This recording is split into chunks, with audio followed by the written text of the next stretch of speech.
Muito obrigada pelo convite, obrigada pelas palavras, Rodrigo. A recíproca é verdadeira, tá? Sou uma admiradora também do teu trabalho aí. Bom, hoje eu vou falar um pouquinho aí da área de infraestrutura, a engenharia e o mercado de trabalho. Eu vou compartilhar aqui com vocês minha tela, se tiver tudo ok.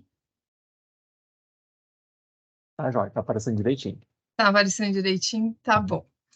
Bom, vou falar um pouquinho então para vocês. Boa noite a todos, né? Espero que todos aproveitem aí esse momento aí que a gente vai ter aqui. Acho que voltou para o início. Eles têm que aproveitar, Thaís. Vale nota, tá, pessoal? Vale nota. Vale nota, então. Vou passar depois as perguntas aí no final.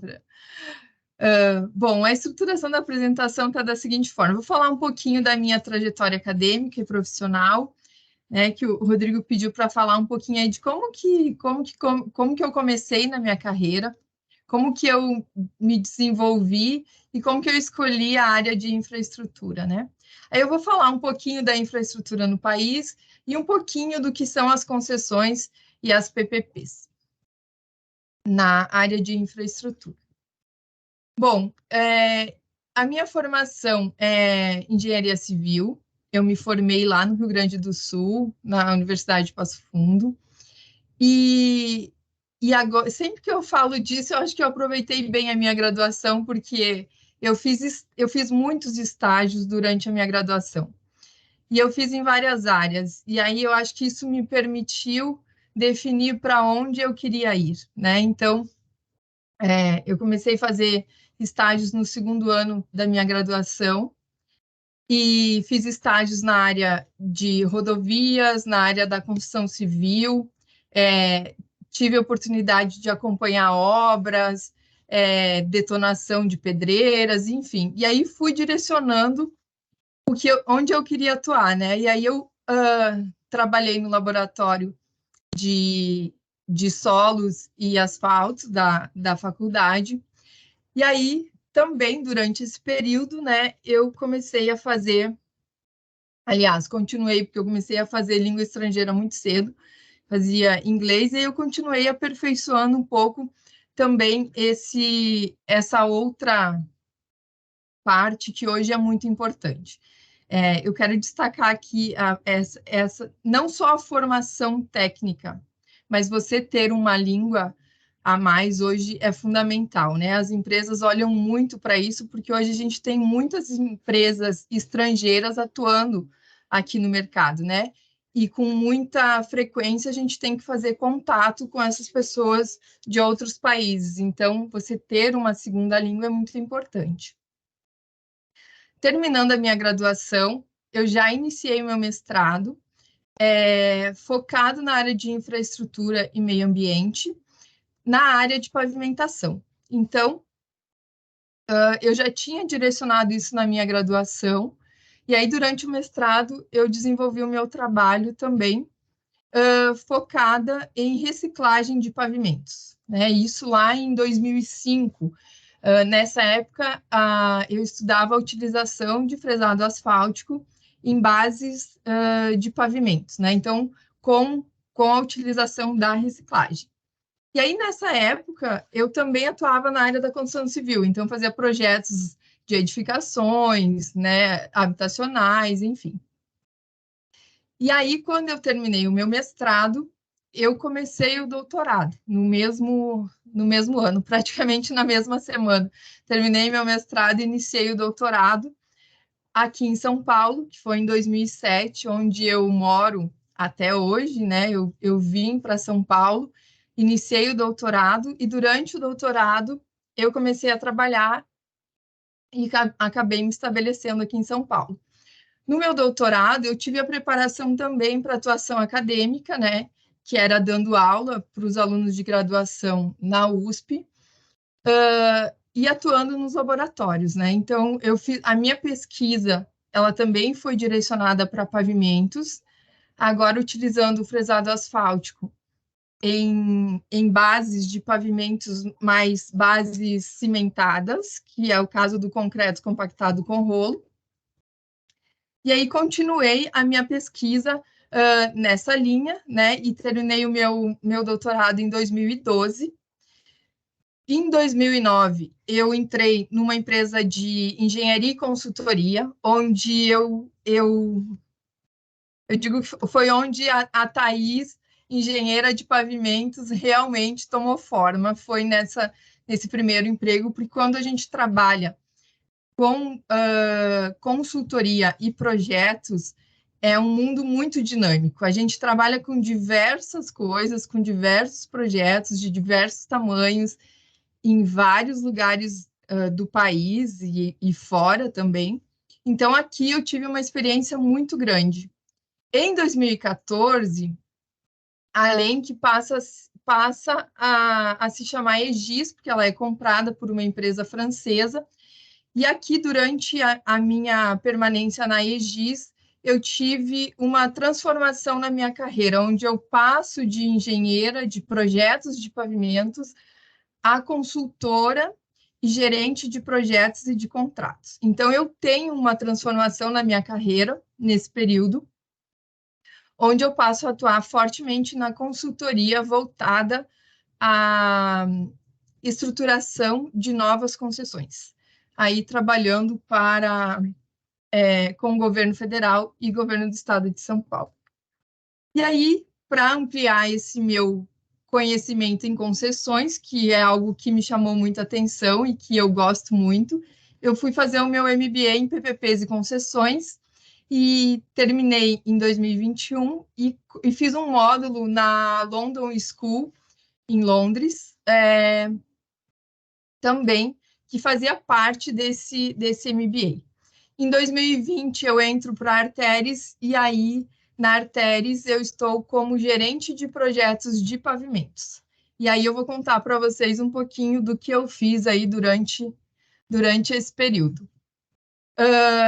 Bom, fui professora de graduação, hoje não sou mais, hoje eu atuo, eu dou aulas na pós-graduação, né? As disciplinas que eu ministro são rodovias, ferrovias e aeroportos. Palestrante em congressos, seminários, né? Onde me chamam, eu tô indo. Coordenei um curso também de manutenção de pavimentos aqui no Tribunal de Contas do município de São Paulo, para os engenheiros da Prefeitura de São Paulo, que foi um curso bastante bacana, com aulas práticas e teóricas.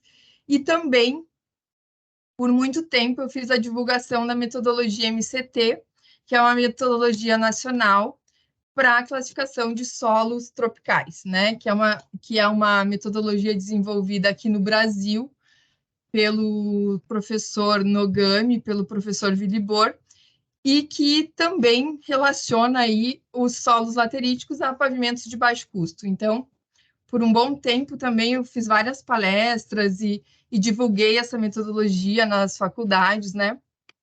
Para que as pessoas tivessem acesso a esse conhecimento também.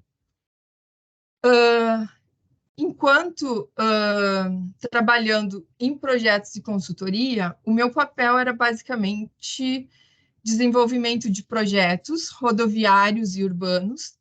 E aí, quando eu falo de projetos de pavimentos rodoviários, eu falo tanto de implantações de projetos novos, quanto de restauração de pavimentos, tá? E o urbano também, o urbano mais associado à restauração de vias urbanas, mas também implantação de corredores de ônibus.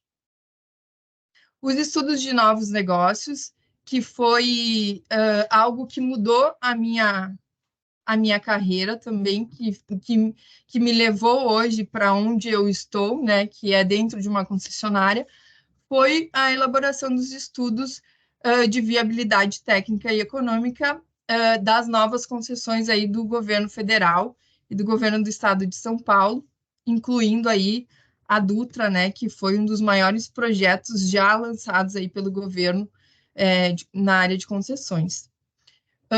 Estudos de pavimento de baixo custo, a elaboração de pareceres técnicos, acompanhamento de obra. Então, você faz um projeto E aí, se você tem o ATO, você precisa depois, né, durante a obra, você também precisa dar esse acompanhamento.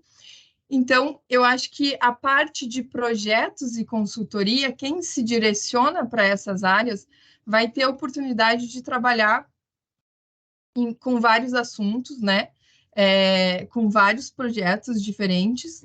E eu acho que é uma experiência, assim, bastante enriquecedora para quem se direciona aí para a área de projetos em relação ao tanto de assuntos que você acaba tendo contato, né? Então, alguns projetos que eu fiz durante esse período, né? O projeto do Rodoanel Trecho Norte, que inclusive foi leiloado no mês passado, né? Ele foi a leilão e aqui pelo estado do governo do estado de São Paulo. É uma obra muito grande, uma obra bastante interessante, que teve vários problemas aí durante a construção, né? Mas que teve muitos desafios também durante a fase de projeto. A gente está falando de uma obra que está dentro do estado de São Paulo, da cidade de São Paulo, e que tem uma logística facilitada, né, na aquisição de materiais, de técnicos, enfim, de laboratórios, de tudo que a gente precisa, né? Então, ela é uma obra gigantesca, mas que tenha certas facilidades por estar num estado onde a logística e aquisição de materiais também é algo que se torna um pouco facilitado em relação a outras regiões que a gente vai ver. Também participei do projeto de pavimentação do Anel Viário do Comperj, no Rio de Janeiro, né, uma outra obra bastante grande. Também participei da rodovia, da duplicação da rodovia dos Tamoios, também aqui em São Paulo, uma rodovia muito importante para o estado, liga a São Paulo, que é a capital, ao litoral também, né? Uma via bastante importante aqui no estado. E aqui a gente fez o projeto de duplicação e de restauração dessa rodovia, né? E aí aqui eu tenho um exemplo de uma obra no Acre, que é a BR-364, a gente acompanhava as obras dessa rodovia, e aqui a gente tem uma realidade muito diferente da realidade da Tamoios, né? A gente tem, estando em São Paulo, né, no centro do Brasil, no Sudeste, você tem, como eu já falei, uma facilidade em adquirir materiais, em você conseguir fazer os testes de laboratório com uma maior facilidade, você ter as coisas num tempo mais rápido. E aqui a gente tinha uma condição bastante extrema, assim. Essa região é uma região de solo muito ruim, né? De uma condição geotécnica muito ruim. A gente não tinha solo disponível de boa qualidade, a gente também não tinha material granular. Então, a gente dependia de uma logística muito grande, o que encarecia muito os materiais para chegar aqui. Então, vinha de outro estado, por balsa, pelo rio, os materiais chegavam para a obra poder ter continuidade e poder alcançar os seus objetivos. É uma região que você tem 6 meses de chuva e 6 meses de seca. Então, isso afeta muito também a condição do pavimento, né? Porque você tem uma época de seca, onde você tem uma retração de todo o maciço aí do corpo estradal, né? De uma forma conjunta, e aí quando chove, isso acaba expandindo, né? Porque aí acaba tendo uma umidade muito grande desse solo e acaba tendo as rupturas no pavimento. Então, a gente tinha que sempre estar tomando alguma decisão em cima do que fazer até que isso tudo se estabilizasse para o pavimento poder ficar em ordem, aí ficar de pé, né? Então, é uma obra bastante desafiadora. Eu acho que esses contrastes é o que dá a nossa profissão, de quem escolhe estar em obras de infraestrutura, em obras de rodovias, como eu atuo, de a gente ter a possibilidade de estar em vários locais, tendo tendo características muito diferentes, né? De regiões muito diferentes. Então, isso é algo muito importante na hora de a gente fazer um projeto, saber o que a gente vai ter de material disponível na região. Também tive experiências com aeroportos, participei aí do projeto da pista de pouso e decolagem do Aeroporto Executivo Catarina, que fica em São Roque, aqui no estado de São Paulo, e também da área de estacionamento de aeronaves. Aqui a gente tinha uma pista que ela foi feita em pavimento asfáltico e um pátio de aeronaves feita em pavimento rígido, em pavimento de concreto. Essa é uma outra área bastante interessante de atuação, embora a gente não tenha muito, né, o que fazer, assim, mais restaurações em aeroportos do que aeroportos novos, mas é uma área bastante interessante também de se atuar.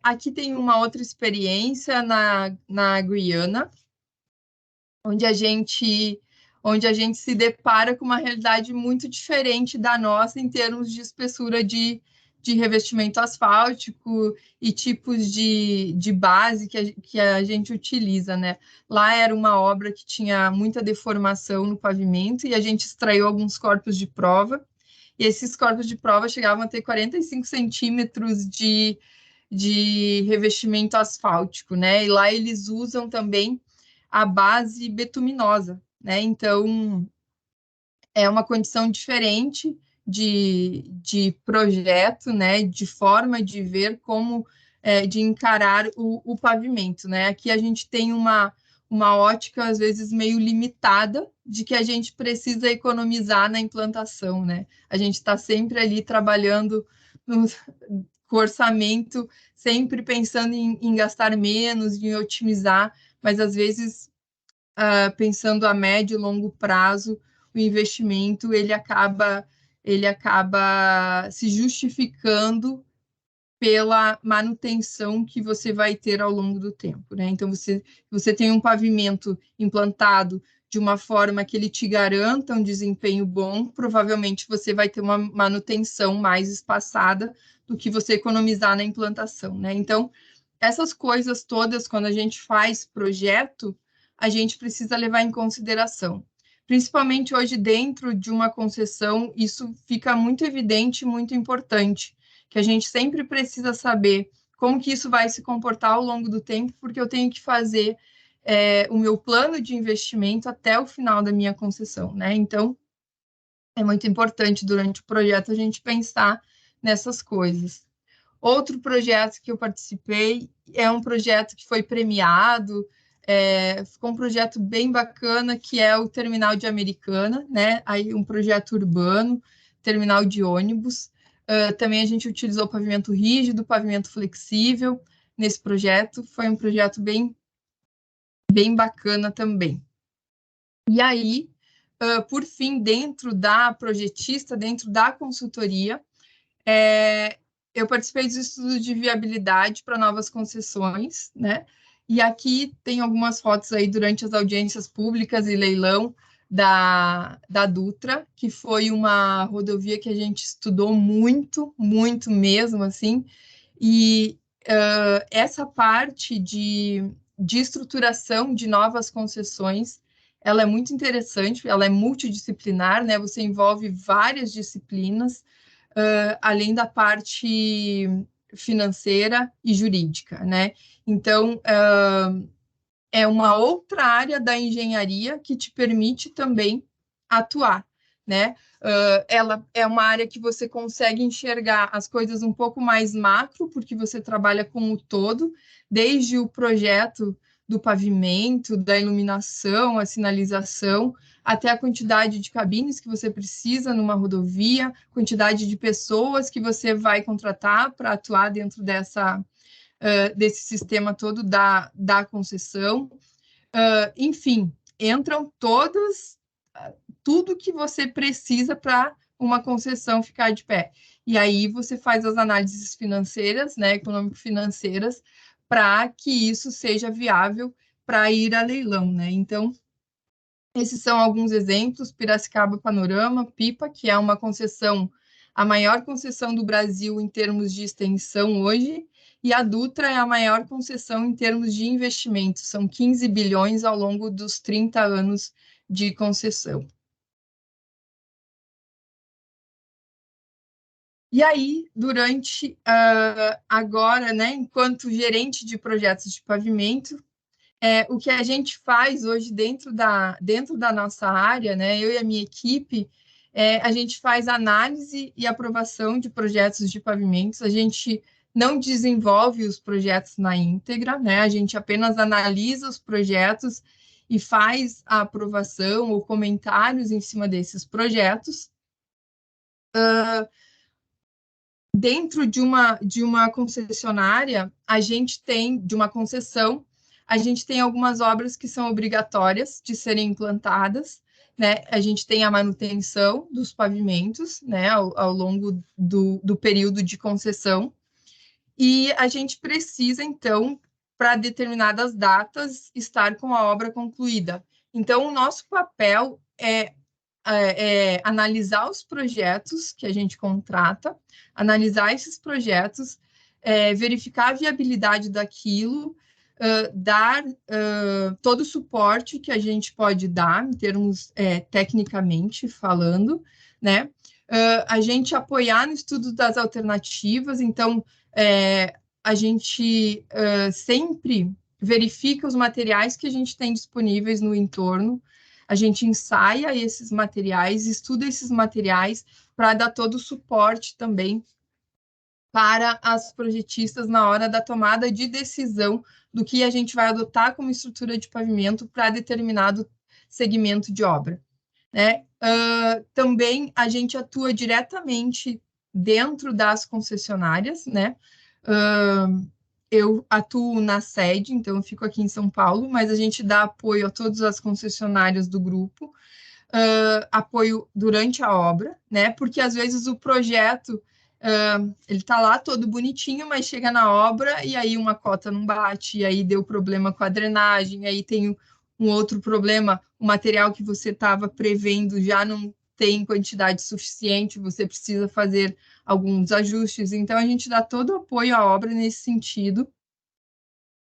A gente faz também dentro do grupo os estudos das novas concessões, a parte de implantação de pavimentos, a minha área que apoia os estudos, e a gente também faz vários estudos, testa muitos materiais, chega no dia a dia da concessão, a gente é apresentado a muitas alternativas, soluções, materiais novos. Então, tudo que a gente tem oportunidade de testar, a gente testa. Então, estudos de novas misturas, a gente vai fazendo testes, né?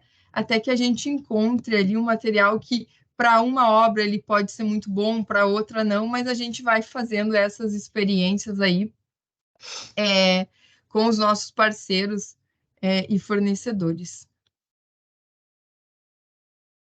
Falar um pouquinho de projetos, né? Sempre que a gente pensa num projeto, a gente tem que a gente pensa, sempre que a gente planeja alguma coisa e planeja executar isso, a gente precisa de um projeto, né?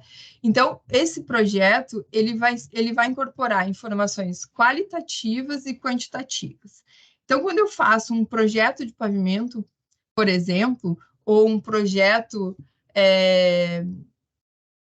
qualquer projeto de infraestrutura, seja de iluminação, seja de saneamento, seja na área rodoviária, a gente precisa sempre tomar uma decisão das implicações que a gente vai ter em função do investimento que a gente está pretendendo fazer em cima de certo projeto. Então, hoje, os projetos eles são muito pensados de uma forma econômica, né? E técnica. Sempre foram, né? Mas a gente precisa muito ter isso muito associado hoje em dia. E aí entra um item hoje que é muito importante, que se fala muito, que é a sustentabilidade. Hoje eu preciso eu preciso ter projetos que sejam sustentáveis. Eu não posso só ter um projeto mais econômico e que vai me dar ali o desempenho que eu preciso, mas eu não estou pensando no que eu vou colocar lá, se eu vou ter uma distância de transporte muito grande, se eu vou usar material que agride muito o meio ambiente. Não. Hoje a gente está muito direcionado a fazer projetos mais sustentáveis, né? Então, quando eu tenho, por exemplo, hoje nós temos uma obra de duplicação de mais de 200 quilômetros, uma obra que previa a implantação de pavimentos com estrutura granular. Então, eu tenho que explorar pedreira, né? Eu vou ter que botar essa pedra no tamanho que eu preciso, e para isso eu vou precisar passar ela por várias peneiras, isso vai gastar uma energia absurda. E aí eu estou com uma obra num lugar onde eu tenho uma disponibilidade de solo de boa qualidade enorme, eu tenho solo em abundância de boa qualidade. Então, a gente pegou esses projetos e vamos olhar para esses projetos de uma forma que a gente consiga torná-los mais sustentáveis, né? Que a gente agrida menos o meio ambiente. Então, a gente estudou, fez vários estudos com várias misturas de solo. A gente consegue, inclusive, utilizar solo puro em alguns locais, porque a gente tem solo de muito boa qualidade. Então, isso diminui a distância de transporte que eu vou ter na minha obra. Isso diminui o custo da minha obra, inclusive, porque eu não vou precisar explorar mais pedreiras, por exemplo, comprar um material granular de fora, um material pétreo. Então, a gente acaba fazendo algumas mudanças no projeto que a gente não perde a qualidade, a gente não perde o desempenho, mas a gente ganha nessa questão da sustentabilidade. Então, é muito importante hoje, quando a gente pensar em projetos, sempre ter a luzinha acesa aí para essas questões. Então, dentro do que eu faço hoje e do que a gente faz, eu diria o que a gente faz mais hoje no nosso dia a dia, tá? É olhar esses projetos de implantação. Então, a gente tem sempre um projeto de pavimento, no caso, é constituído por uma memória de cálculo. Nessa memória de cálculo, eu tenho que ter todos os dados que eu precisei para chegar numa estrutura de pavimento. Então, eu vou ter dados de tráfego, dados geotécnicos, né? Capacidade de suporte do solo, o dimensionamento, enfim. Esse projeto vai ter que estar em planta, eu preciso ver esse projeto, né? Como que ele está se desenvolvendo ao longo da extensão, né, dele, com cortes, aterros, se tem a drenagem, onde está passando essa drenagem, enfim, tudo que influencia aí no meu projeto, eu preciso estar atenta, né? E também a gente tem o projeto de seções e detalhes, onde todos os detalhes vão estar do projeto, materiais, enfim, vão estar ali dentro desse pacote de informações que eu tenho hoje. Então, isso é muito o dia a dia da área de projetos de pavimento, essas análises, né? E elaboração, pensar. A gente sempre fala, né, que a gente é o pessoal ali que fica só matutando e pensando em novas alternativas, em novas, para a gente, claro, ter menos, despender menos dinheiro, né? Mas a gente não perder a qualidade do que a gente está oferecendo aos usuários. Então, a gente tem um caminho desse projeto que a gente recebe, analisa esses projetos, né? A gente comenta, aceita, reprova, enfim, depois que a projetista elaborou esses projetos, e aí a gente encaminha esses projetos para a agência reguladora, né? A agência, ela vai analisar esses projetos e ela vai aprovar ou não. Ela vai comentar, ela vai reprovar esses projetos, né? E aí, se ela fizer comentários, a gente precisa adequar o projeto conforme os comentários da agência. E aí, depois de aprovado esse projeto, a gente pode iniciar, então, a obra, né, dentro dos períodos ali do nosso cronograma de obras. Então, hoje, dentro da área de projetos e escritório, é mais ou menos isso que a gente faz, e a gente acompanha a execução das obras. Aqui eu tenho fotos, camada de revestimento aqui. Isso é contorno de Florianópolis, tá? E aqui a obra da duplicação da SP 255 no interior de São Paulo, e aqui é Santa Catarina. Então, hoje nós temos duas grandes obras, né? O contorno de Florianópolis é a maior obra rodoviária em construção no país. Hoje são 8 túneis, são 4 túneis duplos, né? E 50 quilômetros de extensão. E aí temos também a duplicação da SP 255 no interior de São Paulo. Então, a gente dá todo o acompanhamento à execução dessas obras, alternativas ao projeto, quando a gente precisa fazer alguma modificação, e a gente acompanha o controle de qualidade. Então, a empreiteira foi lá e executou o CBUQ, a gente tirou os corpos de prova, fez os ensaios, não está de acordo, a gente reprova essa mistura, e aí precisa retirar e fazer de novo. E assim a gente acompanha todas as etapas, camada por camada do pavimento, com esse controle de qualidade, camada a camada. Então, esse hoje é o meu dia a dia, né, dentro da concessão. E aí aqui, só para ilustrar para vocês, o contorno de Florianópolis, né, essa obra aqui, ela tem o intuito de desafogar a 101, que tem um tráfego muito pesado aqui. Então, o intuito é tirar os caminhões da 101 e passar aqui para o contorno, né?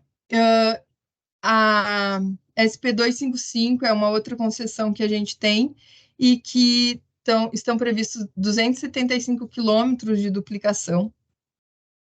E aí a gente tem a condição de solo laterítico, de solos muito bons aqui, e aqui a gente tem solos muito ruins.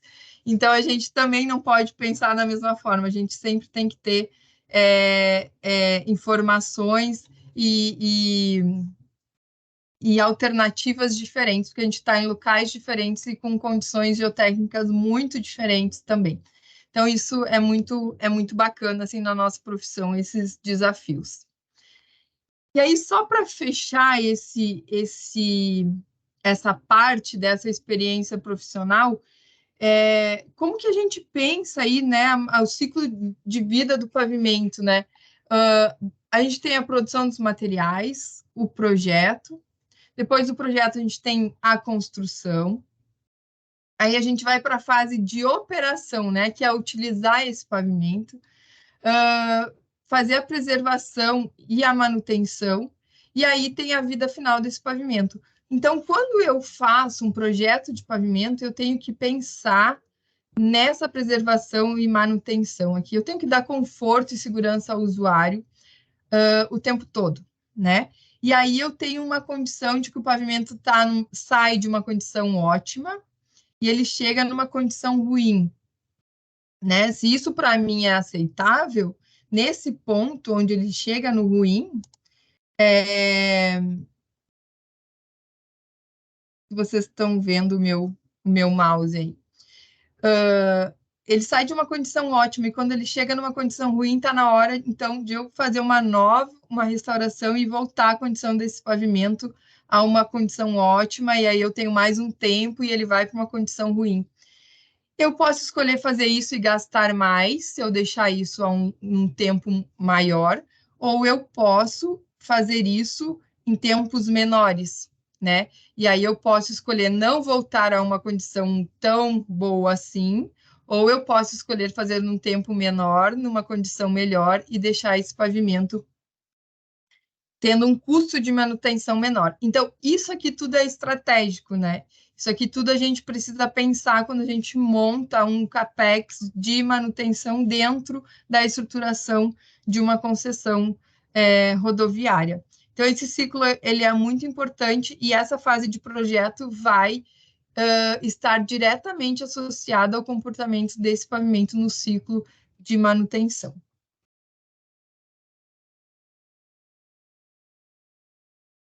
Bom, agora eu vou falar para vocês um pouquinho de infraestrutura, né? Que é o tema aqui. Então, a infraestrutura a gente fala que ela é dividida em 3 macrosetores, né?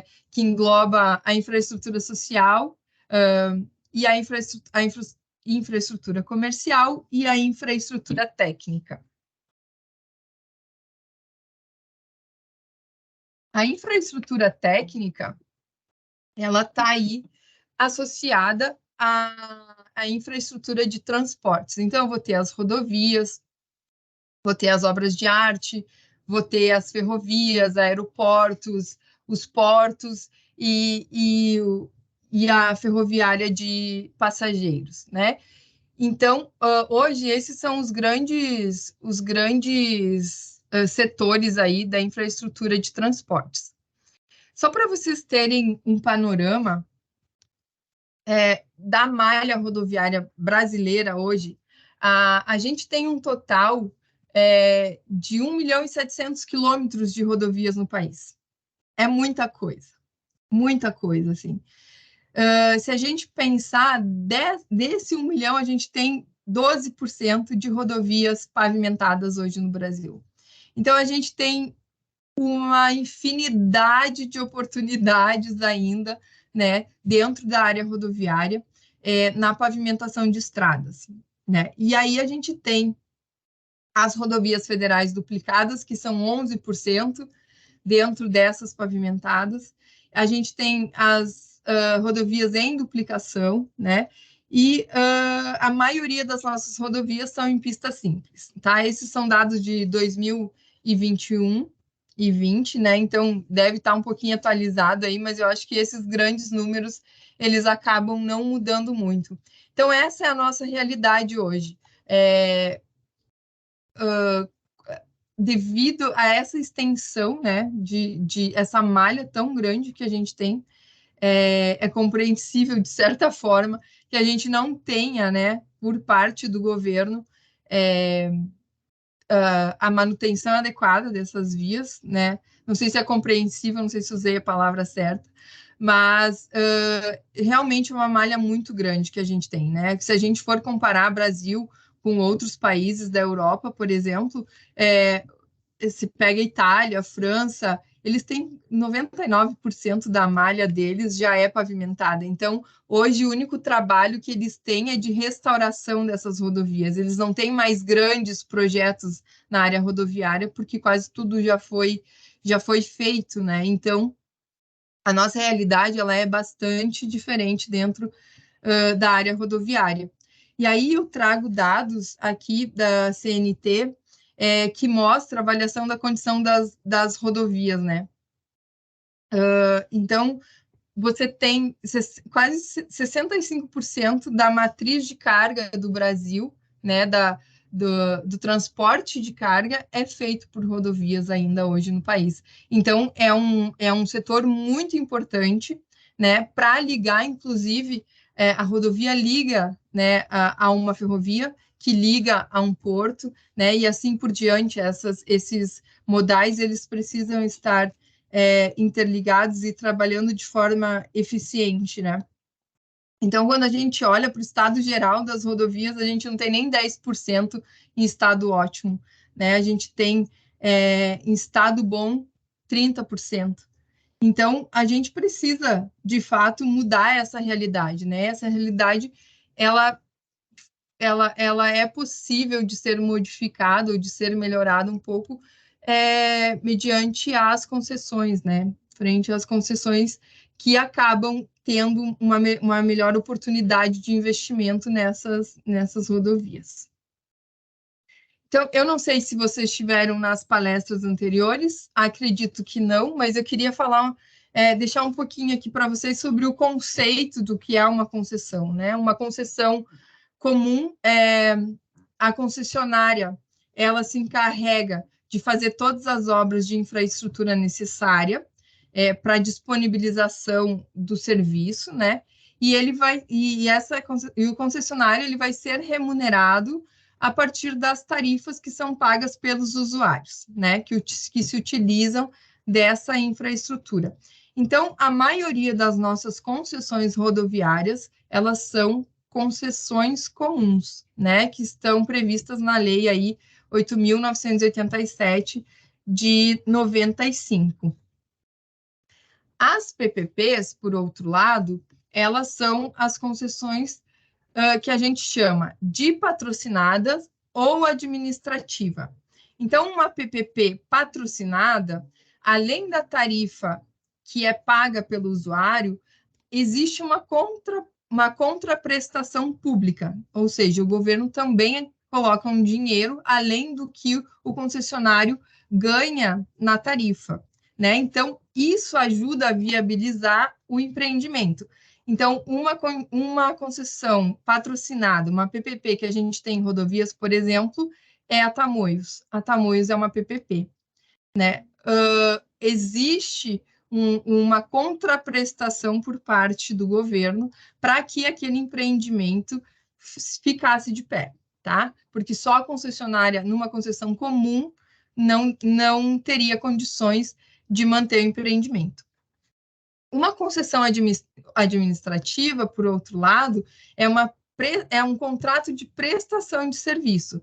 Então, você vai administrar, né, algum ativo, né, por algum tempo, e você vai ser pago por isso. O governo vai te pagar por isso, né? Você não tem a receita de tarifa, né? Então, a gente tem esses 3 modelos hoje de concessões no país: a concessão comum e as PPPs, patrocinada e administrativa.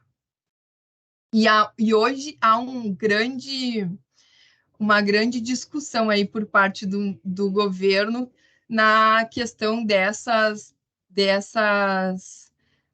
concessões, né? Quais são as que seriam melhor na visão do governo, né? Que é diferente da visão do governo que a gente tinha anteriormente.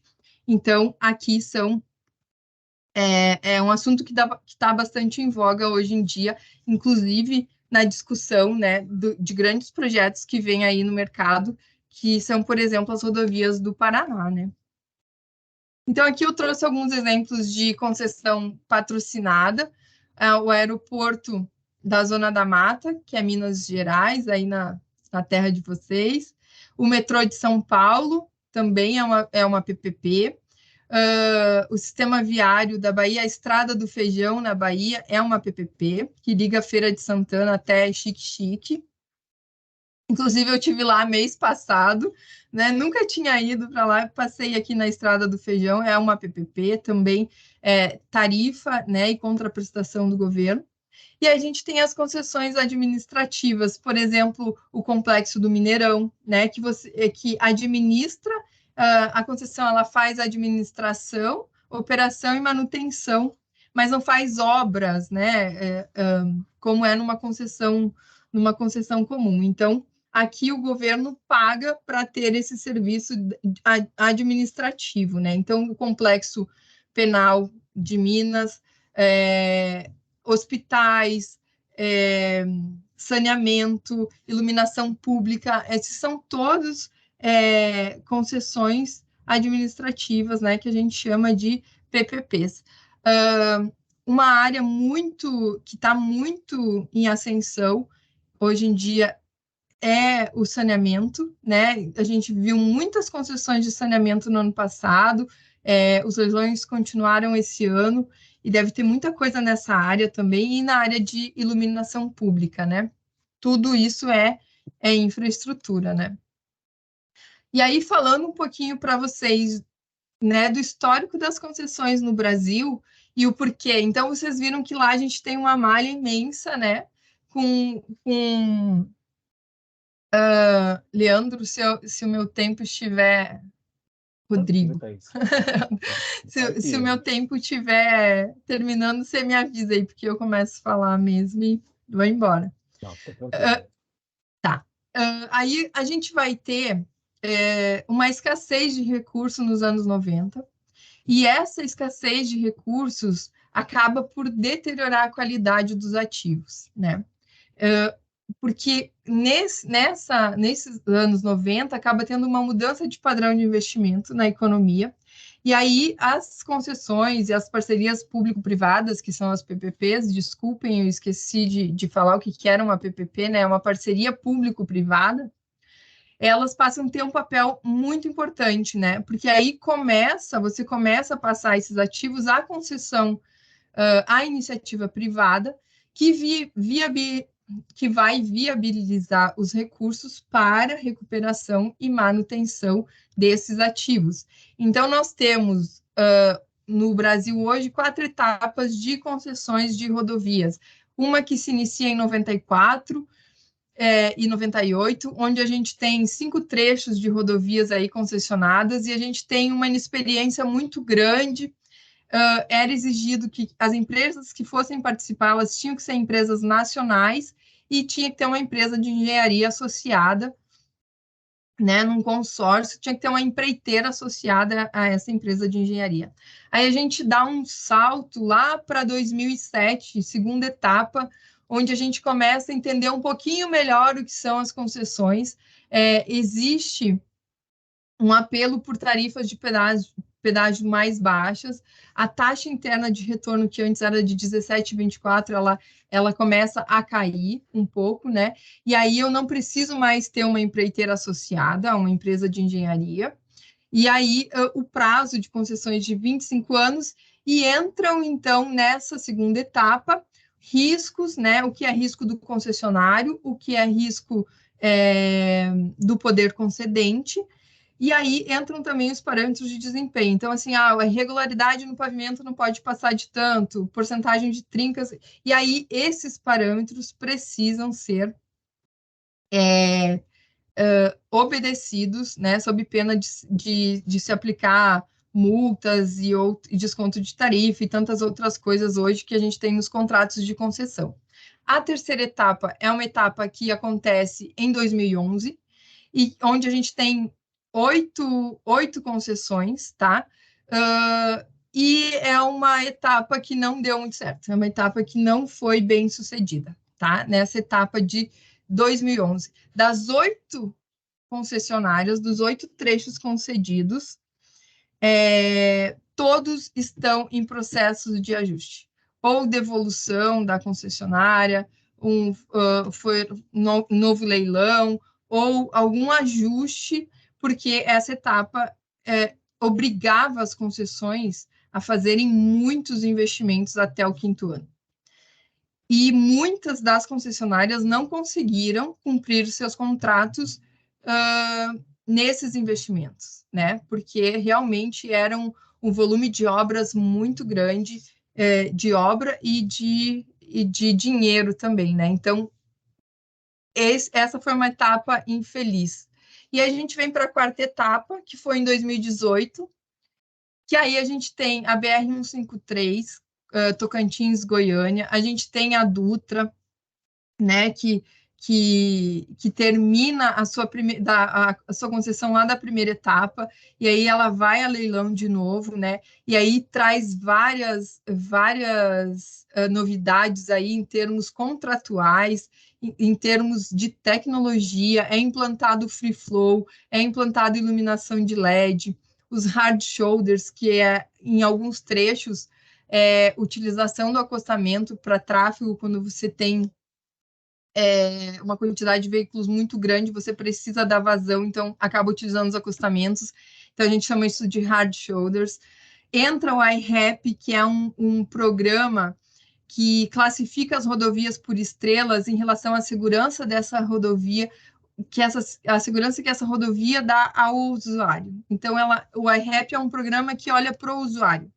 E aí ele vai entrar nessas novas concessões como um adicional de segurança aí dessas concessões, junto com o que a gente chama hoje de rodovias que perdoam, que é um outro assunto muito interessante na parte de sinalização e segurança de rodovias.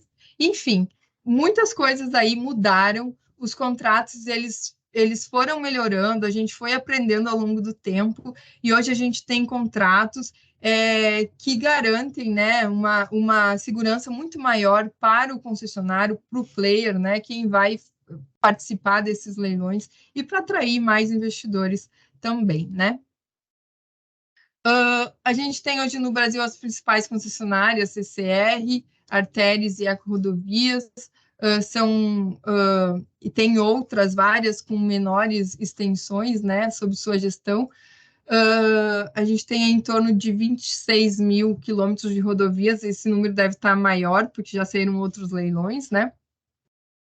Depois de 21. Mas a gente tem aí 26 mil rodovias concessionadas hoje no país. Aí aqui a gente também tem as concessões do Estado de São Paulo, que são um case de sucesso, né? Eles são exemplo, inclusive, para as concessões federais. A gente foi trazido muita coisa do que se aprendeu em São Paulo para as concessões federais, porque realmente São Paulo é um exemplo de programa de concessão que deu certo, né? Aí, só trazendo alguns números, né? São 20 concessionárias no estado de São Paulo, né? São mais de 11 mil quilômetros de rodovias concedidas no estado. Já foram investidos mais de 180 bilhões de reais e isso gera empregos também, né?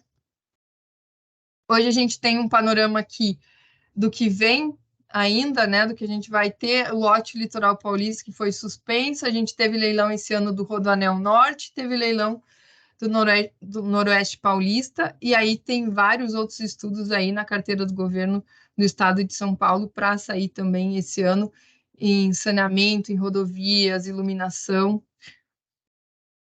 Aqui alguns projetos, só para vocês terem ideia do que ainda está na carteira do governo para esse ano em termos de rodovias, né? Para sair, são estudos que estão em andamento. Está previsto aí um total de investimento de 15 bilhões em projetos, né? Vamos ver, tomara que isso realmente aconteça, né?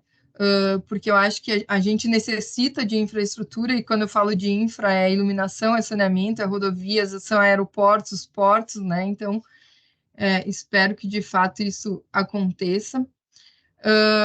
Aqui, só para vocês verem os projetos de infraestrutura, o que eles englobam. Então, assim, a gente não está falando só de rodovias quando a gente fala de infra, mas, né, a gente fala de defesa e segurança, de energia, de infraestrutura hídrica, a gente fala de mineração, meio ambiente. Então, tem várias áreas aí para quem ainda está indeciso no que fazer, né? Tem muitas áreas aí que a gente pode pensar. Na área de transportes, tem 105 projetos aí na carteira do governo para em estudo ou análise, enfim. Então, tem bastante coisa aí na área de infraestrutura ainda para a gente fazer. E eu acho que a época que a gente está na faculdade é a melhor época para a gente aprender, para a gente buscar saber, né? Então, eu acho que os estágios dão uma boa oportunidade para a gente entender o que a gente gosta, o que a gente vai querer. Mas eu acho que o que está em voga, o que está pipocando aí, né, são assuntos muito relacionados à iluminação pública, a saneamento e a infraestrutura de transporte em geral. Gente, falei muito, falei rápido, espero ter conseguido passar alguma coisa aí para vocês. Agradeço a atenção. Obrigado, Thaís. Não, acho que na minha continha aqui você foi precisa, tá? Fui? Foi precisa, não estourou o tempo, não. Não se Então preocupe. tá bom. Thaís, como sempre, aí dando show também, né? Obrigado, Thaís. Palestra riquíssima para todo mundo aqui. Fiquei bastante feliz com o que você mostrou.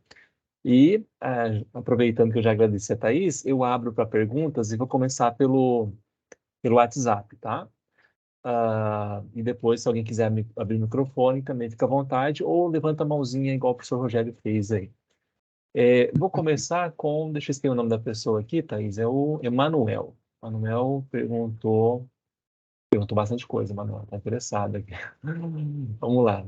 Vamos lá. Vou ler aqui. Na parte de projetos, você comentou sobre mudanças em projetos em uma obra de duplicação, trocando materiais granulares por solo da região. Quais as técnicas usadas para o reforço desse solo? O solo é predominante arenoso, A24, ou solo de menor capacidade? Essa é a primeira pergunta. Posso passar outra? Vamos lá. A gente tem predominância de solos arenosos e solos argilosos. Então, e os dois têm comportamentos bastante diferentes. Os solos arenosos, eles têm uma capacidade de suporte maior geralmente maior do que os argilosos, né? E os argilosos a gente tem, às vezes, uma dificuldade de trabalhar com eles, porque eles são muito finos. E esse muito fino acaba não enquadrando nas especificações que a gente tem para a utilização de solos e misturas de. E aí eu vou dar os exemplos do que a gente testa, tá? Emanuel, né?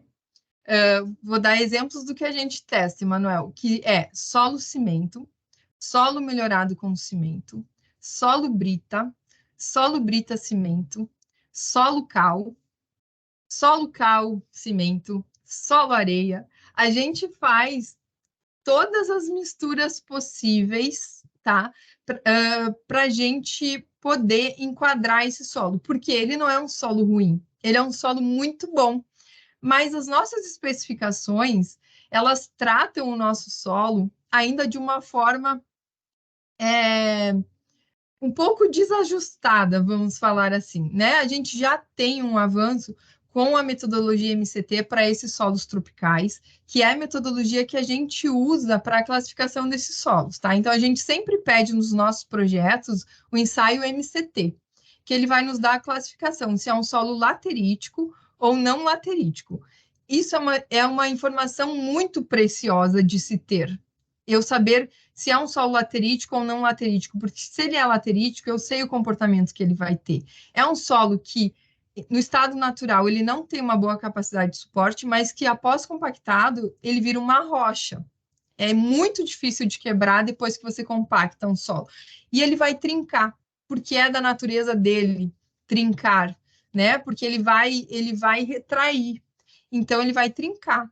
Mas eu também tenho técnicas para conter esse trincamento, né? Ou para depois que ele ocorrer, eu também tenho técnica para fechar esse trincamento e dar continuidade à minha obra, e sem que isso não aconteça jamais, né? Não aconteça de novo.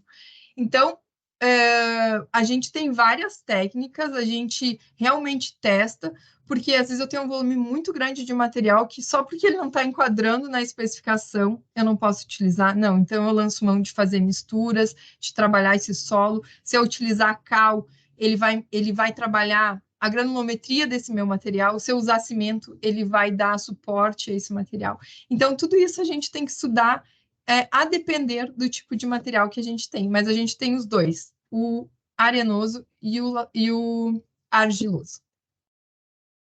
Não sei Bacana. se eu respondi as duas Não, perguntas. eu respondi uma só, depois tem outra aqui. Tá, Mas deixa eu te perguntar, Thaís, eu acho que é importante porque normalmente o pessoal está muito acostumado com os materiais tradicionais, né? Granulares, ou já vai para BGTC, né?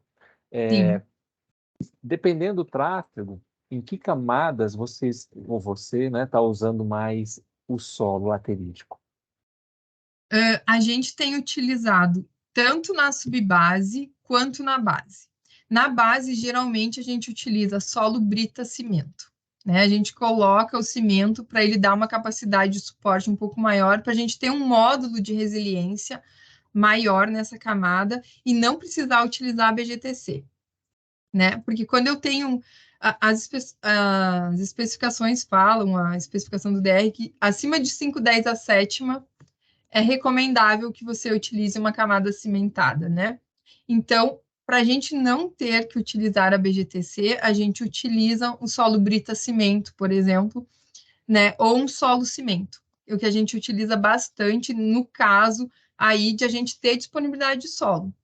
Quando a gente não tem jeito. Ou eu vou ter um pavimento com uma camada cimentada, ou eu vou ter uma estrutura muito robusta, né? Quão flexível. Então, aí eu tenho que pesar o que vale mais a pena eu investir nesse momento, se é numa estrutura com uma BGTC, um concreto compactado com rolo, ou fazer uma estrutura mais parruda, com uma capa maior, né? Mas a gente, dependendo do local que a gente está e dos materiais que a gente tem, a gente faz essa decisão, a gente toma essa decisão aí. Show de bola. Professor Rogério? Boa noite, Thaís. Boa Prazer em, noite. prazer em conhecê-la. Estava ouvindo aqui a sua fala. Eu não sei se você sabe, eu trabalhei na Arteris Ah, 5 é? anos. Trabalhei de 2008 a 2012. ficava aí no escritório, antes era na Faria Lima, depois foi para Joaquim, e agora é na Juscelino, é Agora na isso? Juscelino, isso. Então você foi Ah, então falando, você foi foi lembrando. lembrando da época, né? Maísa tá ainda aí, o Tá Fábio, ainda. o Sim, sim. Fabinho, É que tem vários. O Fábio. é o Fábio que trabalhava com pavimento, acho que ele tá, Ah, não, não, não, ele já não. saiu, né? Acho que eu nem conheci ele. Certo. Então, assim, você foi falando, eu fui lembrando, né, do tempo, né? Você foi falando das épocas, das concessões. Eu peguei a fase de 2008, né, que pegamos essa fase do pedágio a R$ 1,99, que revolucionou o mercado no Brasil, onde todo mundo ficou assustado, porque os pedágios eram R$ 20, 18, 25, de Sim, repente chegou uma espanhola, que era a antiga OHL, né? Eu sou da época da OHL, e o pedágio é 99 centavos. Então revolucionou, e aí foi a questão se ia dar conta ou não, e deu, né? Tá até hoje no mercado e tá pegando cada vez mais. E eu lembro, até conto isso para os alunos, que a gente sim. começou, a gente só tinha as estaduais, né? 5 rodovias, e dormimos, no outro dia acordamos com 9, né? Que Com... foi o leilão das federais. Ganhamos 5, né? Ganhamos 5 aí na conta. É. Então, é muito legal, assim, ouvir sua fala, que eu fui lembrando aí da época que eu Ah, trabalhei aí bacana. com o pessoal na Artéries, né? A minha Saudade, né? pergunta, Saudade, né, Rogério? Muita E eu, saudade, né? saudades, deu Ah, saudade, eu sou muito saudosista. hoje você está onde, Rogério?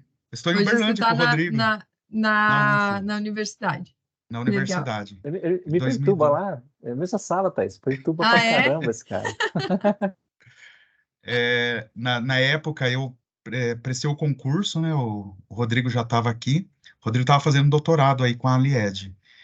E prestei o concurso e vim embora, com a família toda, né? Beleza, agora virou um Então, mineiro, Na mineirinho. agora virei verdade, Thaís, mineiro. na verdade, eu influenciei o Rogério, entendeu? Eu tirei o Rogério da OHL da Artérias, não foi, Rogério? Ah, é? Foi. Rodrigo que me tirou daí. Ó, Poder Rodrigo. em Rodrigo. Tá vendo? A Mas é gente vai muito bacana. contaminando, né, Thaís? A gente vai empolgando, sabe? Aí empolga os outros É, também, vocês fazem aí, é, as doideiras que o povo faz. Olha aí o que ele fez. Mas é o seguinte, é legal mesmo e a gente é egresso, vamos dizer, né, da mesma empresa. sim. Mas as perguntas que eu tenho aqui para você são, eu vou tentar fazer 3 perguntas de uma maneira rápida, né? A primeira, é, eu lembro na época que eu trabalhava, o principal problema é sempre precisar o número N, porque sempre você previa o número N e bagunçava, né? E agora, com a questão do Covid-19, bagunçou mais ainda. E isso gera um problema no planejamento que vocês têm aí ao longo da vida útil do pavimento. O pavimento, eu acho que é o que mais sofre aí com essa variação do número N. Então, eu queria saber se vocês têm ainda esse problema, ou se vocês já arranjaram uma maneira mais precisa de quantificar o número N para fazer os projetos fecharem, né, de acordo com o planejamento. A gente fala que o N é sempre assim, né? É hipotético, né? A gente tenta chegar o mais perto possível da realidade, mas é difícil você prever. A gente faz pavimento para 10 anos flexível e 20 anos o rígido, né? Para você prever daqui 20 anos, como que vai estar seu tráfego daqui 20 anos, né? A gente não sabe nem se os caminhões vão ser os mesmos, o que vai mudar, né? Isso muda. Mas, assim, o que a gente faz hoje é contagem, a gente faz a contagem dentro daqueles dias, daqueles períodos, e aí, em cima disso, a gente faz uma previsão do tráfego em cima de uma taxa de crescimento, né, associada ao PIB ou associada a um histórico que eu tenho. Então, quando eu tenho um histórico dentro de uma concessão, por exemplo, eu consigo pegar esse histórico de crescimento do tráfego e aplicar, por exemplo, vou ter uma duplicação, né? Então, se eu tenho uma pista existente, é mais fácil de eu prever o que vai acontecer na outra. Agora, se eu vou Sim, implantar do zero, é muito complicado você saber. Então, ele acaba sendo, não sei se todo mundo está familiarizado, mas o número N, ele é um número que ele representa o eixo padrão rodoviário que passa nessa rodovia. Quantas vezes esse eixo padrão passa aí durante o ano numa rodovia, tá? Então, isso é o número N, em linhas gerais. Então, quando eu vou implantar, é muito mais difícil. Eu não sei o que eu vou desviar para aquela rodovia. Por exemplo, o contorno de Florianópolis é uma implantação do nada, do zero, no meio do nada, né? Então, assim, a gente tem uma previsão do que vai sair da 101 e vai ser direcionado para esse contorno, mas a gente não consegue ter 100% de certeza, né? Então, assim, eu faço meu estudo esse ano que vem, para manutenção, por exemplo, eu já preciso refazer, porque essa taxa já pode ter mudado. A pandemia, ela afetou a nossa taxa de crescimento, né? Então, assim, a gente tinha uma previsão de ter um crescimento X nos anos 2020, 21, 22, 23. Isso foi impactado, né? A gente teve concessões que o tráfego não impactou. Na arrecadação, não impactou, porque os caminhões continuaram rodando muito, né? Apesar dos veículos de passeio não, os caminhões começaram, mantiveram isso, né? Até pelo Porque próprio são eixos, né? fornecimento que mudou, né? Assim, a São forma eixos, de. né, Mercosul ao país, né? Por exemplo, a Regis Bittencourt, né, no caso, né? E essa coisa É de uma muita entrega, tudo comprado pela internet, gerou um volume muito grande também, né, de verdade. mercadorias a serem entregues. Então, a gente tem concessões que sim, o tráfego diminuiu, mas tem concessões que não, né? Isso para todas, né? Eu falo no geral, não só artérias, mas teve um impacto, sim, e que desviou do que estava previsto. Então, assim, ou não cresceu, se manteve, ou ficou um pouquinho abaixo, né? E aí agora começa a retomar isso, né, de uma forma gradual, mas que já volta a ter uma normalidade, né? Mas de fato a pandemia foi aí um período que afetou, né, algumas concessões aí fortemente. Tanto que tem um estudo aí, né? Muitas concessionárias se uniram para cobrar do governo Reequilíbrio, essa né? um reequilíbrio por conta dessa demanda não atendida, né? Uhum. E minha outra pergunta, você como gerente de projetos, se você falou, né, sustentabilidade, né, a palavra que vocês hoje estão olhando, né, para dimensionar os pavimentos, escolher os materiais, etc, né? Então, tá mudando, né, o mundo está mudando, e Sim, são duas palavras-chave aí que você usou, sustentabilidade e segurança viária, né? Então, eu queria que se você falasse se vocês, ao escolher os projetos e otimizar os projetos, se vocês levam em consideração o ruído, o conforto térmico, a drenagem e a aderência do pneu pavimento por questões de segurança. sim. Inclusive, são parâmetros que a gente tem que atender nos contratos de concessão estaduais, que são as de São Paulo, tá? Os contratos que a gente tem das concessões federais são os contratos antigos ainda. Então, eles não tinham todos esses parâmetros para serem atendidos, né? Tinham alguns parâmetros, mas não são todos esses que você citou. Hoje, a Artesp nos exige um ruído na pista e no acostamento, tá? Então, assim, tem um nível de ruído que eu tenho que obedecer na pista e no acostamento. Isso é medido com equipamento num carro na velocidade da via, esse equipamento fica dentro do carro, né? Então, é o ruído que o usuário está sentindo dentro do carro, né? Sim, a gente controla. Parâmetros de aderência, sim, também. Nós temos um limite no ensaio de mancha de areia, pêndulo britânico, que a gente tem que obedecer dentro dos contratos que garantam a aderência pneu-pavimento, né? Então, a gente também tem que cuidar disso. A gente tem casos em que a gente chama de pontos críticos, em que a gente, às vezes, tem muito acidente, né? A pista é muito escorregadia. Para esses casos, onde possível, a gente tenta ajustar a mistura, né? A mistura asfáltica, para ter um pouco mais de rugosidade, né? Às vezes ela vai ficar fora daquele parâmetro ali que a agência está me exigindo, mas é uma forma de eu evitar mais acidentes. Então, a gente considera pontos críticos e é avaliado de forma dissociada ao restante, né? Porque são pontos críticos que a gente precisa intervir de alguma forma. Ah, seja ótimo. sinalização, seja com o próprio pavimento, né? Então, a gente tem os dois recursos para a segurança nesses casos, Depois vocês monitoram para ver se reduziu os acidentes, para no ver se caso, reduziu. A se gente foi tem essa medida mesmo que sim, reduziu. a gente controla todo ano, a gente tem o parâmetro se subiu, diminuiu o número de acidentes, em que pontos isso ocorreu, né? Ótimo, era isso. E a última é só curiosidade, você está participando de algo do Trem Bala, da proposta? Ou... Não. Não. Como a Arteris só estuda rodovias, né? Então, Certo, dentro da Arteris, a gente só vai estudar novas concessões rodoviárias. Mas é uma entendi. boa, viu? Não, porque na época que eu estava, a gente participou da proposta do Trem Bala, né? Ah, é? Porque tinha que entrar com expertise. Então, era espanhola e entrou com uma americana, se eu não me engano. E aí a Arteris, a OHL virou Arteris, então eu pensei que Aí seguiria a mesma linha, né, de entrar em tudo que é concessão. não, é só rodovias. Tá joia. Era só isso, então. Parabéns aí pela palestra. Eu acho que os alunos aí, você vai estimulá-los aí, principalmente as meninas, né, as mulheres, a entrar nessa área de infra. Parabéns aí, Ah, que obrigado. bom, tomara. Obrigada, Rogério. Obrigada pelas tuas perguntas. E é um prazer te conhecer também. Prazer é meu. Obrigada. Thaís, aguenta mais 2 perguntinhas? Sim, vamos lá.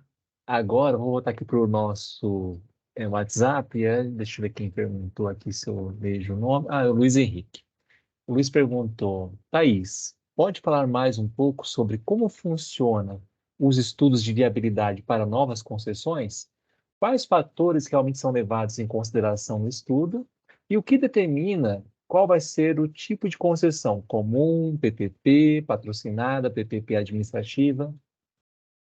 Bom, vamos lá. Um estudo de viabilidade técnica, ele, como eu falei, ele envolve todas as áreas, né? Então, assim, vai envolver o pessoal da geometria, o pessoal de pavimento, o pessoal da drenagem, vai envolver as pessoas de sistemas, né? Então, a parte de iluminação, a parte da.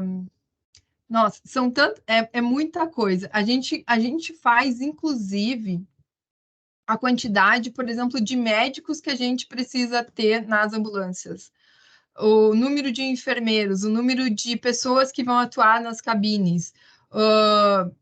A gente precisa saber quantos veículos são necessários para atuar dentro do tempo que o contrato exige. Então, eu tenho que deslocar uma ambulância para atender um acidente em tanto tempo. Isso está lá no contrato. E eu preciso saber quantas ambulâncias eu preciso ter para atender esse tempo. Os veículos que rodam na operação, tem veículo que roda o dia inteiro, porque ele precisa estar passando na rodovia de tanto em tanto tempo naquele trecho, então esses veículos rodam muito. Então a gente prevê a compra, se é aluguel dos veículos, o que viabiliza, os salários de todo esse pessoal, o dimensionamento de quantas cabines precisa em cada segmento. A gente precisa dimensionar os pontos de paradas de caminhoneiros. E aí, dentro desses pontos, você tem vestiário, tem banheiro, tem sala de TV. Então, assim, a gente estuda tudo, no mínimo do mínimo detalhe. Mas, como um professor meu do MBA falou uma vez uma frase e eu uso ela sempre: estudo de viabilidade, por si só, pela sua natureza, ele tem a sua imprecisão.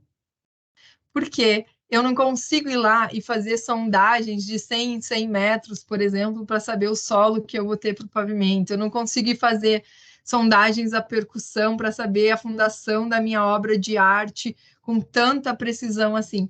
Então, vão ter coisas que vão escapar, né? Mas que é natural, inclusive de um projeto executivo. E quando a gente fala de estudo de viabilidade, a gente fala ali num âmbito meio que de funcional, né? E nem tão, às vezes até menos. Então, assim, a gente aborda todos os assuntos, tudo tem que estar lá. como que eu decido se isso vai ser uma concessão comum, uma concessão patrocinada? Se esse negócio para de pé. Se eu não tiver uma taxa interna de retorno que seja atrativa, que mantenha esse negócio de pé, eu preciso, só pela tarifa, eu preciso ter um outro tipo de aporte. E aí entra a PPP administrativa, que além da tarifa, tem um aporte por parte do governo.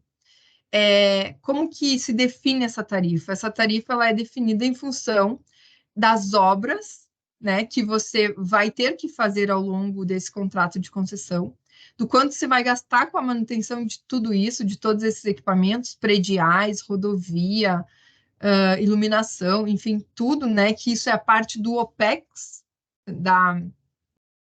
a parte de CAPEX da manutenção, o que você prevê, né?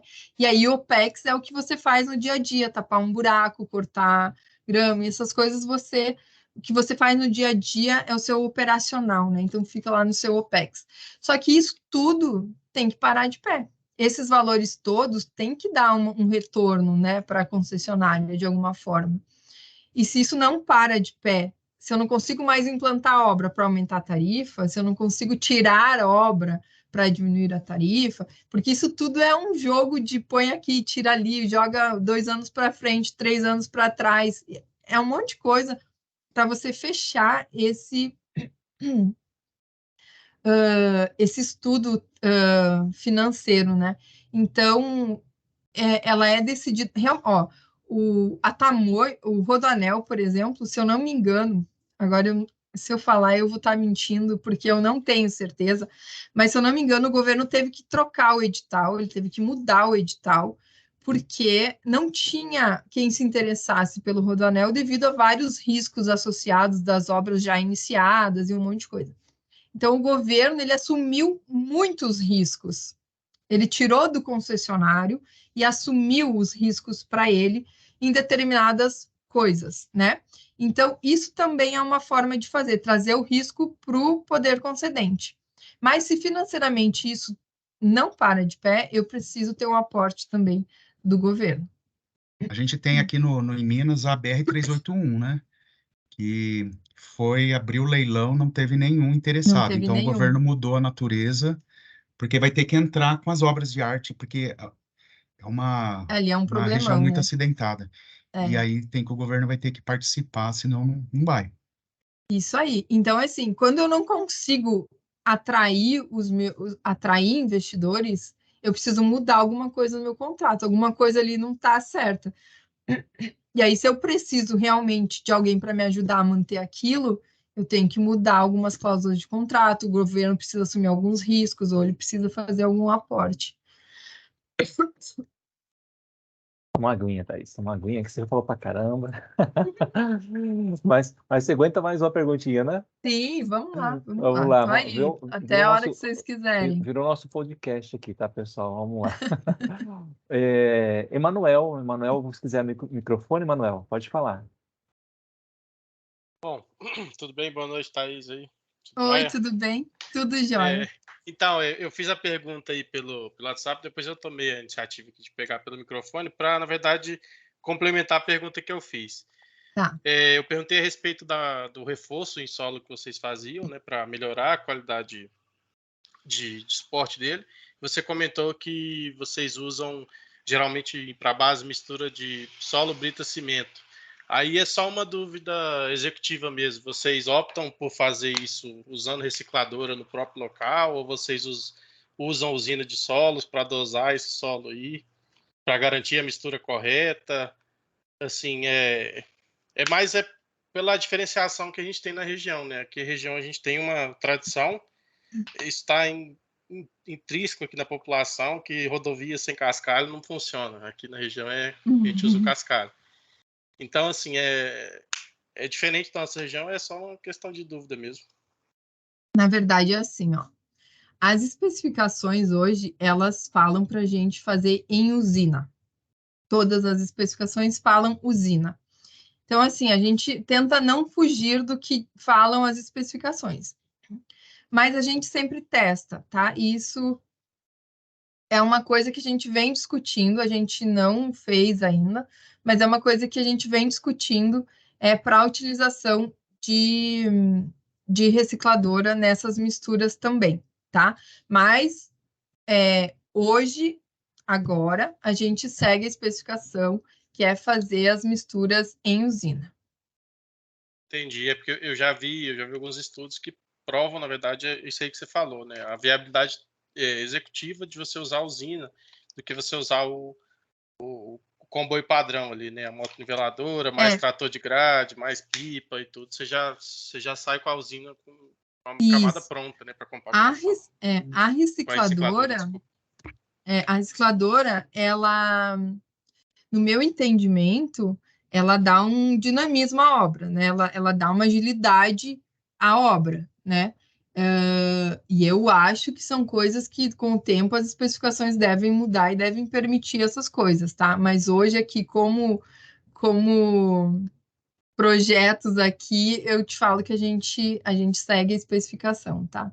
Entendi. Ok, obrigado. Nada, imagina. Obrigada a Bacana. você.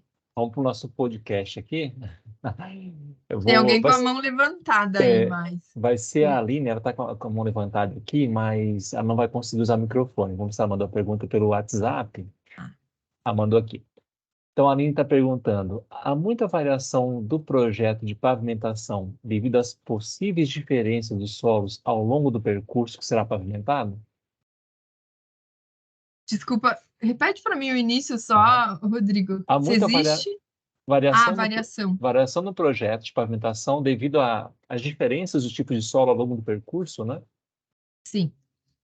Assim, ó, a gente tem uma variação, porque quando a gente faz os ensaios de CBR, por exemplo, a gente tem vários CBRs ao longo aí de 1 quilômetro, por exemplo, você encontra vários CBRs. Só que, executivamente falando, eu não posso fazer um pavimento 100 metros um pavimento, mais 100 metros outro pavimento, porque isso não dá uma agilidade à obra. Na verdade, isso fica mais caro. Então, quando a gente tem extensões grandes com variações de materiais, a gente acaba fazendo sim essa mudança na estrutura do pavimento, porque se eu tenho um CBR melhor, a minha estrutura é um pouquinho menor, se eu tenho um CBR ruim, a minha estrutura é um pouquinho menor. Às vezes eu preciso fazer a substituição de solo em alguns locais para manter um CBR homogêneo ao longo de uma extensão. Mas sim, a gente tem essa variação, só que dentro de um mínimo de extensão ali, um mínimo, né, que a gente acha aceitável para não ficar fazendo muito essa mudança de pavimento numa altura que diferencia uma camada da outra, porque isso na obra vira uma colcha de retalhos e um problema executivo, né? Então a gente precisa atentar para isso. Quando a gente fala de recuperação de pavimento, aí sim, aí é uma colcha de retalhos mesmo, porque a gente faz extensões pequenas, 50 metros, 100 metros, e aí a gente varia a estrutura conforme o que pede o projeto ali, né? Mas em casos de implantação, não. Aí a gente precisa ter uma extensão mínima ali para fazer essa variação. Show de bola. Bom, pessoal, a gente vai encerrar porque virou um podcast, como falei. Mas eu vou fazer uma última pergunta, tá? Agora vai ser minha. Eu vou juntar, na verdade, uma que eu acho que é do Emanuel com a minha, tá? Ele está perguntando que dica você daria para quem está começando, né, nessa carreira, né, de infraestrutura. Quais são essas dicas valiosas? E eu também te pergunto o seguinte, quais habilidades, as soft skills que você acha que o engenheiro tem que ter hoje para entrar nesse mundo? Porque eu falo que dos 40, 50 que vão formar, tecnicamente todos os 40 e 50 são parecidos. A concessão não quer saber se você tirou 10 lá em cálculo 1 ou 9 ou 7, né? Então, eu falo que sempre, quando você forma, você está meio que no limbo, né? Está todo mundo parecido. O que você olha para a pessoa e percebe assim, esse cara é diferente, esse cara eu acho que vale a pena investir? Bom, vamos lá.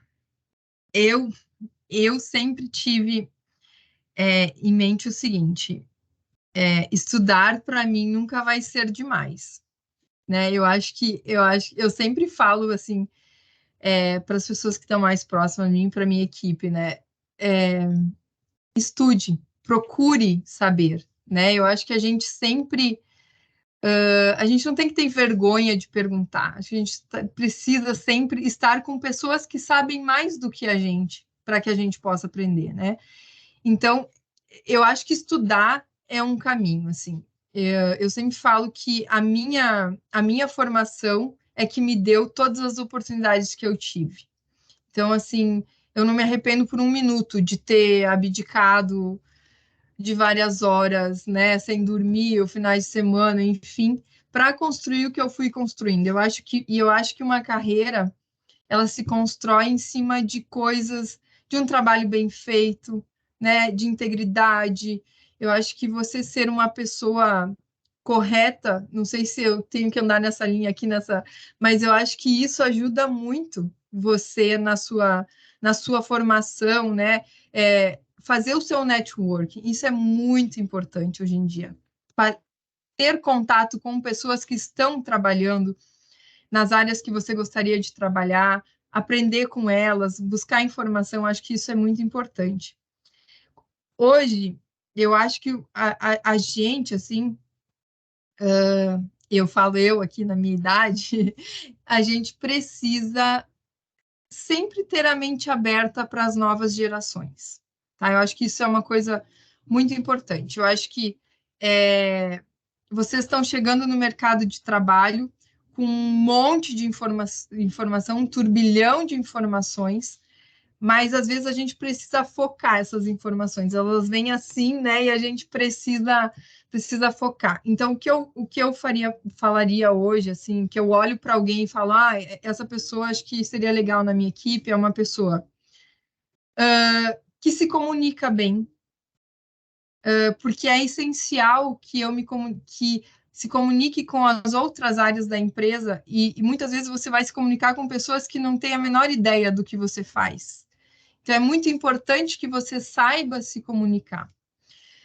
Um outro ponto importante que eu acho é você saber uma outra língua. O inglês, ele é fundamental. Hoje a gente tem muitas empresas que os acionistas, os donos, eles são de outros países. A gente tem a França muito presente no Brasil, hoje a gente tem muito chineses, né? A gente tem europeus, espanhóis, enfim, a gente precisa saber uma segunda língua. Muito porque as tecnologias geralmente a gente busca de fora. Então a gente precisa saber conseguir ler um artigo, né? Em inglês, a gente precisa conseguir ouvir, né, um trabalho, uma apresentação em outra língua. Então isso é muito importante. E você estar tecnicamente não preparado na sua totalidade, porque eu acho que a gente nunca está mesmo, mas eu acho que conhecer onde você quer estar, assim. Você não precisa vir pronto, você não precisa vir sabendo, mas você tem que vir com vontade de saber, com vontade de aprender, né? Então, eu acho que isso é muito importante, e isso a gente enxerga nas pessoas, assim, de cara. Você vê que a pessoa está disposta a fazer aquilo, a entrar no barco com você, né? Eu acho que isso é muito importante. O mercado de trabalho ele mudou muito. A gente, assim, da minha geração para trás, tem um método de trabalho que é muito diferente da minha geração para frente, assim, né? Das novas gerações é muito diferente. A minha época de trabalho workaholic, assim, a gente trabalha, eu cheguei a trabalhar 18 horas por dia, incessantemente, não ter final de semana, isso era uma visão que, sim, tinha que fazer hora extra, era lindo fazer hora extra, né, você trabalhar, hoje não, hoje a gente tem outras prioridades, só que essas prioridades, elas têm que vir equilibradas com a sua área, com o seu momento de trabalho, né, então eu acho que você ter dedicação ao seu trabalho, à sua vida pessoal, é muito importante e que isso esteja equilibrado, assim, eu acho bastante importante. Mas como diz, né, se você... agora eu esqueci a frase, mas se você não sabe onde você quer chegar, como é que é? Termina aí para mim, Rodrigo, que eu Qualquer caminho esqueci. serve. Qualquer caminho. eu acho que é importante. E eu acho que é uma fase, quando você está na faculdade, é uma fase de testes. Eu acho que você tem que testar de tudo, assim, mesmo. Eu acho que tem que se testar, né? E aí, nesses primeiros empregos, às vezes você acha, eu amo pavimentação, mas você vai chegar lá e não vai ser nada do que você imaginava. E aí você está em tempo de testar outras coisas. Assim, mais uma hora é preciso definir, né? Você precisa ir certeiro, assim, no que você quer. Mas eu acho que é isso. Eu acho que é muita dedicação da gente, né? E muito entender também onde você... Porque às vezes você está numa empresa e aquilo não te serve. E a gente tem que ter consciência também que a gente não serve para o lugar e ou o lugar não serve para a gente, né? Então, eu acho que a gente aprende isso com a maturidade, não tem jeito. É assim mesmo, ótimo, Thaís. Nossa, adorei, Thaís. Então, anotem aí, pessoal, no caderninho de vocês, olha o que a Thaís falou. Então, pô, comunicação, né? Pô, tudo que a Thaís falou é treinável, tá? Comunicação, você nasce sabendo se comunicar, não, né? Ninguém sabe falando, né? Isso Sair da aí. barriga da mamãe, ô mamãe, não, né? É. Então, comunicação é treinável, pô, inglês, né? Por que que você, com 2 anos de idade, aprende o português e com 20 ainda não fala inglês? Qual que é a diferença, né? Pô, vontade de saber é motivação aí sua, né? O que você quer para sua vida? Gestão de tempo, Thaís fala gestão de tempo, essa questão de quando Isso. ela trabalhava 18 horas, né? Bem assim, hoje mais, né, Thaís? Não dá mais, né? Não dá. Dedicação e foco, tá? E eu concordo plenamente com o que a Thaís falou. E amanhã, pessoal, a gente vai, para quem aqui tiver, firme e forte, os 50, 60 aqui, a gente vai ter uma surpresinha, tá? Em relação ao, principalmente a algumas questões que a Thaís falou que são treináveis, comunicação em inglês. Thaís, te agradeço demais. Pô, muito bom, adorei. Eu fiquei aqui fissurado no que eu estava falando. Ajudou muito a mim mesmo, acho que todo mundo que está aqui nessa sala. Ó, e agora eu viciei, tá? Vou querer você aqui a cada 2 anos, pelo menos. Gente, eu que agradeço, é um prazer. Eu sempre falo que eu gosto muito de falar do que eu faço, porque eu sou realmente apaixonada pelo que eu faço. Foi um prazer estar aqui, estou sempre disponível aí quando vocês precisarem. E obrigada pela atenção de todos até agora. Eu vi que aí o pessoal está firme e forte aí. Obrigada mesmo, gente. Foi um prazer estar aqui com vocês. E eu fico Obrigado, à Thaís. disposição aí de vocês. Obrigado, Thaís. Ó, sucesso para você e saúde, viu? Obrigada. Obrigada para nós. Tchau, Obrigado, Thaís. pessoal. Obrigado, Tchau, tchau, Rogério. Prazer. gente. Obrigado. Até amanhã, pessoal. Mesmo horário, tá? Tchau, tchau.